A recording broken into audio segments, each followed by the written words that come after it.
Welcome to the Real News Network. I'm Paul Jay in Baltimore, and welcome to this week's edition of the Porter Report with investigative journalist Gareth Porter. Gareth now joins us from our studio in Washington, D.C. Thanks for joining us, Gareth. Thanks very much, Paul. Glad to be back again. So what are you working on this week?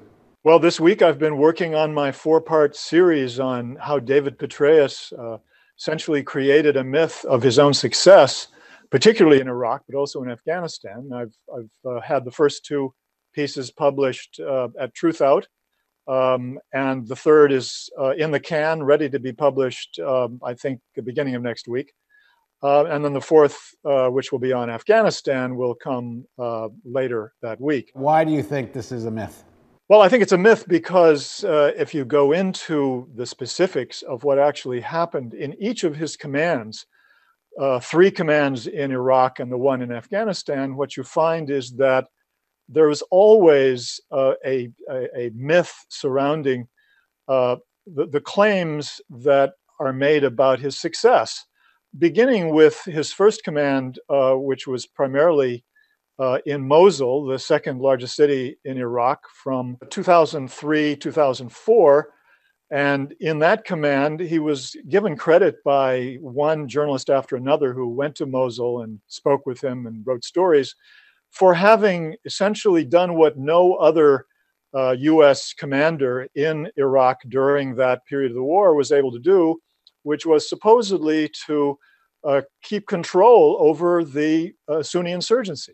And again, of course, Mosul is a predominantly Sunni city, and so we're talking about a Sunni insurgency there. What I found out from a source which has, as far as I know, not been picked up by anybody else in the news media, a paper that was done at the Naval Postgraduate School in 2008, as I recall, was that if you look at the actual figures for the number of attacks by the Sunni insurgents by month in Mosul, and you begin with June, what you find is that there was a steady buildup from about 25 attacks per month in around May, June, to up to more than 130 a month in December, actually. But over that roughly 6 or 7 month period, the Sunni insurgents had actually tripled the level of their attacks. The fact is that the attacks in Mosul represented about 1/5 of the attacks countrywide. So it was simply not true that he was keeping control over the insurgents. They were building slowly, methodically, systematically towards a major attack, which took place later after Petraeus had left, but clearly could be anticipated by the pattern that was shown in those figures. And what happened was that Petraeus simply kept that away from that set of data away from the visiting journalists.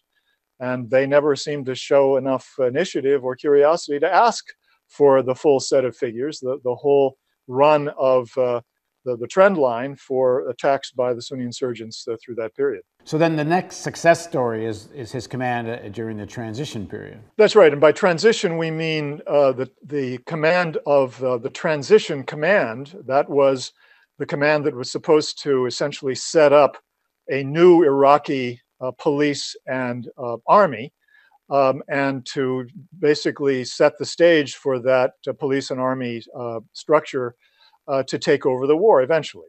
And so this was from 2004 to 2005. And that was a period that doesn't get much notice. It's not really much discussed in the news media as a major triumph for Petraeus. And I think the reason is that there was nothing particularly spectacular about what happened, and the news media wasn't really covering it that much as a Petraeus success. But what we now know is that what Petraeus did during his command over that transition command was that he was the one who was sponsoring the induction of something called the Wolf Brigade into the US counterinsurgency war. The Wolf Brigade was a roughly 2,000-man openly sectarian Shia brigade of troops that somehow got mysteriously set up in 2004. And when Petraeus found out about it, he jumped right on it, gave them a month or two of training, US counterinsurgency training, and then sent them to, guess where, Mosul, to come in and try to track down the Sunni insurgents and interrogate them.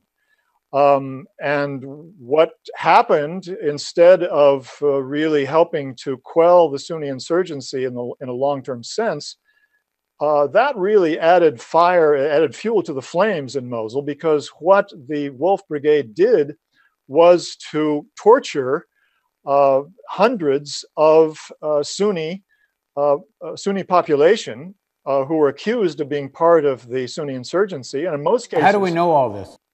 Well, human rights organizations actually documented dozens of cases where people were tortured into making false confessions. And there's one case that is particularly outrageous, a 46-year-old housewife whose brother was suspected of being in the insurgency, who was kept in a prison or a detention center by the Wolf Brigade, and was tortured by the Wolf Brigade into admitting that she was part of the insurgency. She did so after having been whipped by these steel cords, very harsh beating with steel cords. And she admitted that she was part of the insurgency when in fact she was not at all a part of the insurgency. And it was acknowledged later on, after the Wolf Brigade left and she was freed from the detention center, they acknowledged, the authorities who were left behind acknowledged that she was innocent. And what about the surge? Petraeus is mostly known because of what's called the great success of the surge, which turned the tide of the war. Right. I mean, this is the biggest part of the myth of David Petraeus. And that has to be broken down into two different myths, I think. The first myth was about how he got the Sunnis to turn around and become essentially part of the anti-Al-Qaeda counterinsurgency program in Iraq, particularly in Anbar province. And the myth is that this happened because of the surge gave the United States more troops to help protect the Sunni population, and it allowed them to oppose Al-Qaeda. And secondly, that Petraeus was so clever about his counterinsurgency strategy that he made the contact with the Sunnis and made them feel that the United States was their friend. But what really happened was that the Sunni insurgents had been ready to cooperate with the United States all along, and the US had refused to basically let them take over the local security organs in Ramadi. Define cooperate or collaborate, because my understanding what it was that they wanted to go after the Al-Qaeda type terrorist elements. They did. The Sunni insurgents were ready to cooperate with the United States and oppose in armed struggle against the Al-Qaeda. And in fact, they were trying to do so on their own, but they wanted the United States to cooperate with them, to support them, to give them authority for local security organs and stop opposing the Sunni insurgents. And the US military would not do that until, of course, Petraeus came along. And then he said, okay, we'll do it. But Petraeus didn't admit that what he was doing was essentially authorizing or empowering the same people that the United States had been fighting all along, and who basically provided the primary rationale for the United States being in Iraq. So that was a big part of the David Petraeus myth. But the other part of it was that Petraeus always claimed that it was the surge and his counterinsurgency strategy that essentially dialed down dramatically the level of sectarian violence in Baghdad, particularly. And he could show the figures that showed the dramatic decline of sectarian deaths in Baghdad after he arrived. But what he did not point out in his testimony and in his interviews on this question was that the biggest fall in the sectarian deaths in Baghdad had taken place before the surge had even begun, and even before David Petraeus arrived in Iraq. And then the second major fall in the level of sectarian deaths in Baghdad happened after Muqtada al-Sadr had given a unilateral ceasefire order to his followers in the Mahdi army. And that was not because of the U.S. surge or the counterinsurgency strategy of David Petraeus. It was because the Iranians put pressure on Muqtada al-Sadr to stop his high-profile military operations, so that the al-Maliki regime could consolidate its power. And that was the primary concern of both Iran and the other Shia factions that were at play in Iraq. And strangely enough, also an American objective. That was, and the irony of this situation was that the United States and Iran were supporting the same horse, as it were, which was the al-Maliki regime.